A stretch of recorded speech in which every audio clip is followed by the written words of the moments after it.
Welcome back, guys, here to the old house here that I've been working on here in here. Got a lot of the digging done.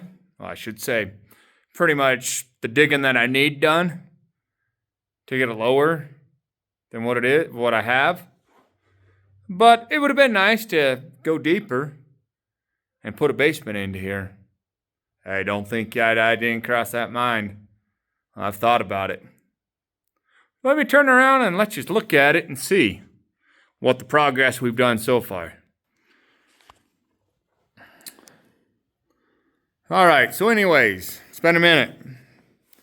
Got that furnace cleaned out right there.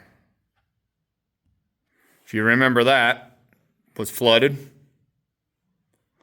Water clear up to the top of the brim of that concrete wall right there.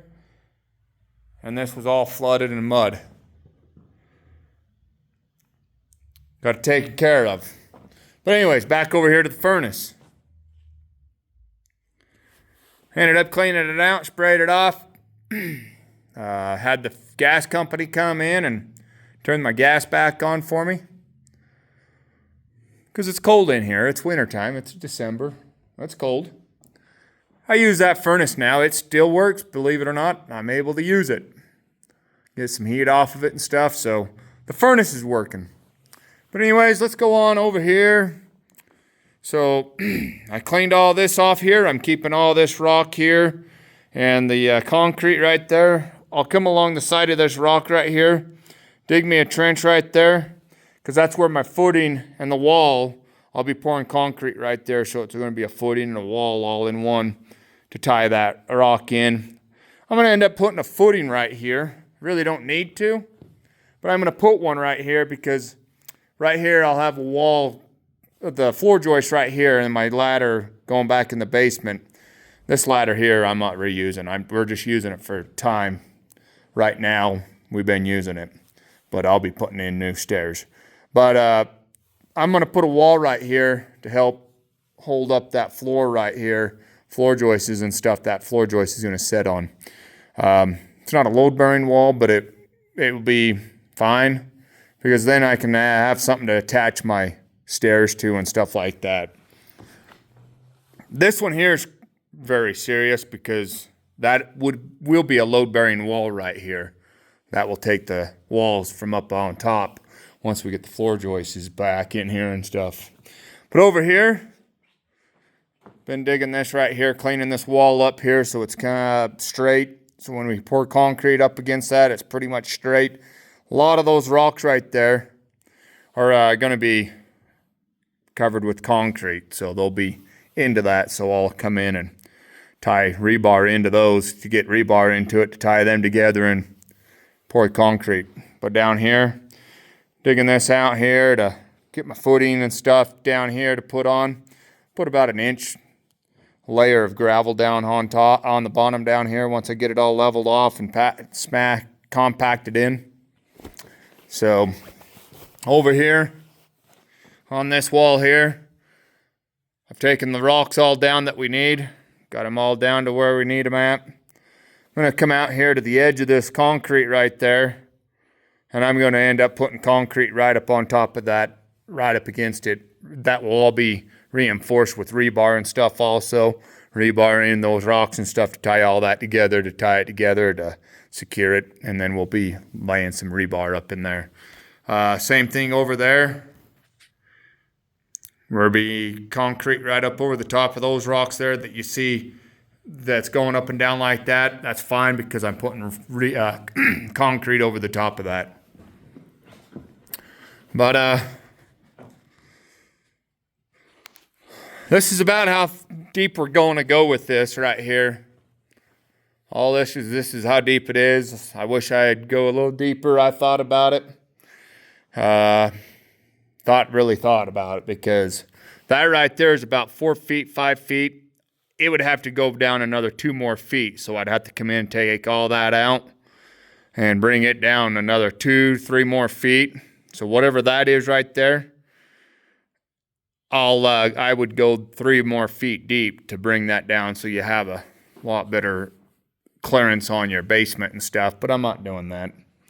Because if I did that, I'd come over here, pull my conveyor belt out, grab the other excavator out there, dig the hole here, ramp it down, start coming in here with the skid and pulling this all out with the skid steer and stuff. And then I'd get my 5 feet, 6 feet deeper down in the basement and be able to go in.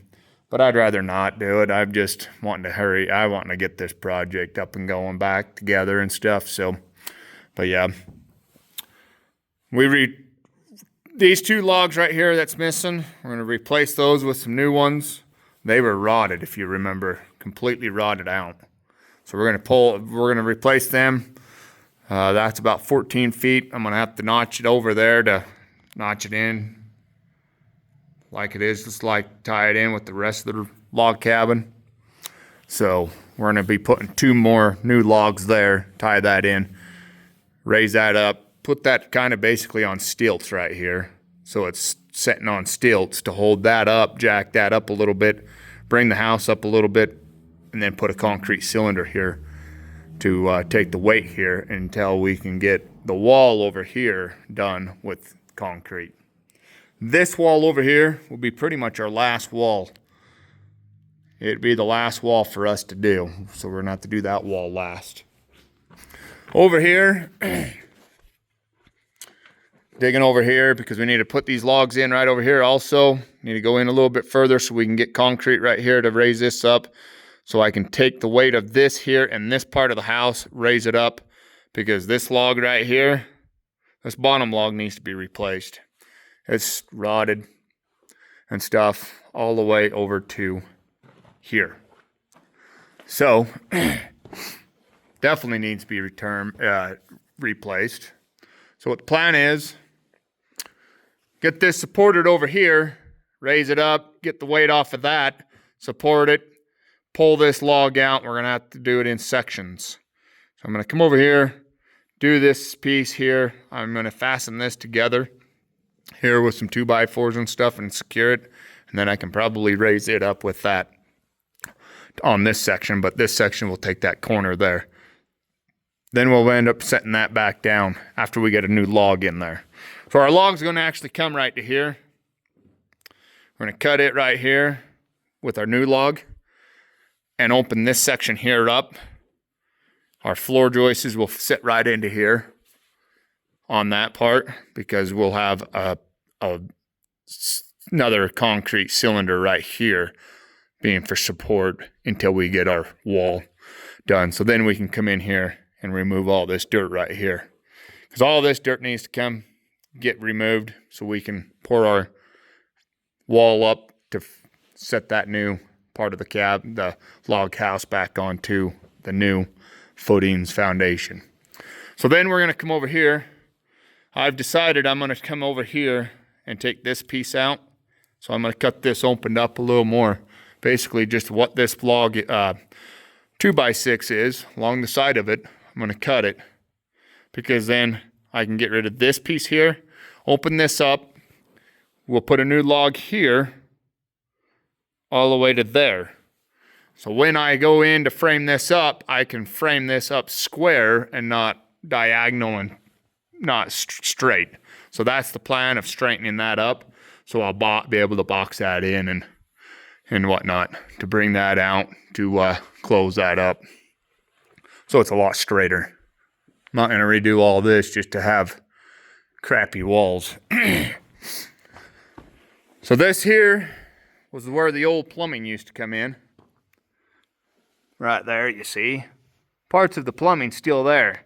It's the old lead and cast iron fit stuff, which that will go away once I tear that back part off of the house and I can get rid of the rest of the plumbing back there.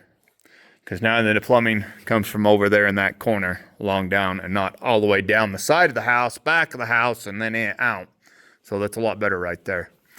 So then we can come in here, remove that, come in here, pull this here, and put a support underneath this log here, raise that up, because it's settled a little bit, because look at the gap there.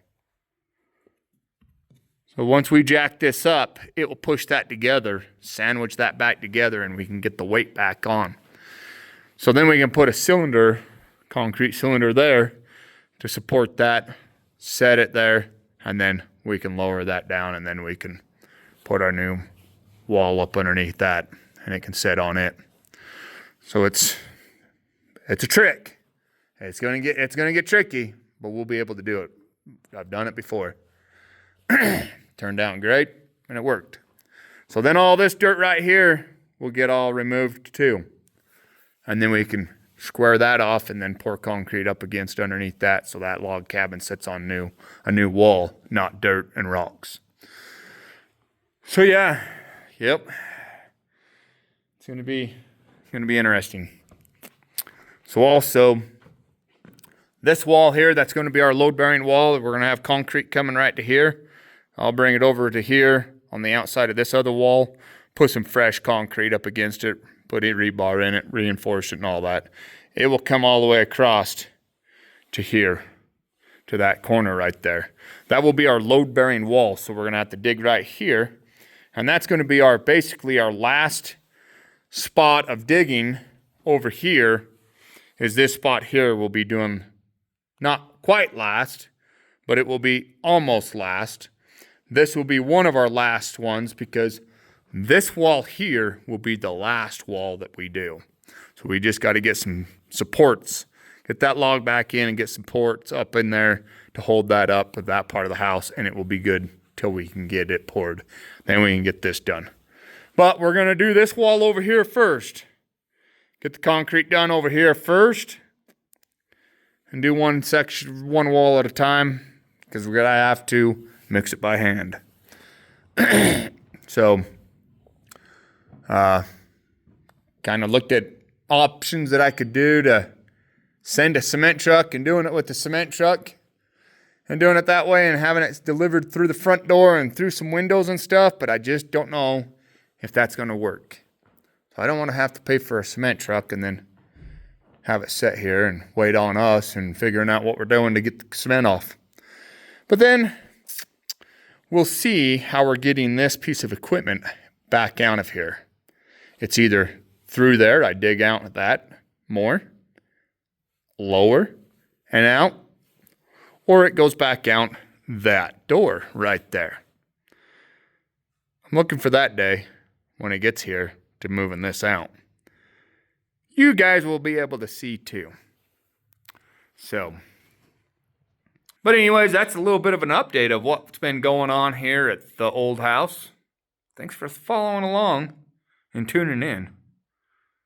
A lot of it's been done. Got a lot of the dirt out of here with that piece of equipment right there. It might be a Chinese piece of equipment, but by golly, it saved a lot of back aches and a lot of time. But this February actually, and not been able to work on it every weekend, every day or whatnot. And it's the end of the year. And look what the progress it's done with that piece of equipment. That one piece of equipment. Maybe Chinese owned, but by golly, saved me a lot of work by hand. But anyways, it's Christmas Eve. Guess I better get on home and spend some time with the family. So, like they say, the women don't find you handsome. They ought to find you handy, by golly. Even though we are doing a video here at the old house on what we've done so far. And, stay tuned. I'll still have more videos. And you gal have a Merry Christmas. And a Happy New Year.